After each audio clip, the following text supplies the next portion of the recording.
Magandang araw sa inyong lahat. Kahit tapos na itong World Literacy Day noong September 8 ay ipapaalam ko pa rin sa inyo yung kahalagahan ng pagbabasa.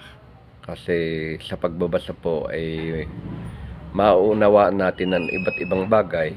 Ganun din ang ating kapwa, ang kanilang paniniwala. Halimbawa ito, kung hindi kayo nagbabasa nito nung tungkol kay Buddha, hindi nyo mauunawaan yung kung ano ang paniniwala nila. Ganin din po, paano nyo sila mauunawaan ang mga naniniwala dito kung hindi nyo binabasa yung kanilang paniniwalaan. Ganun din po naman itong Quran.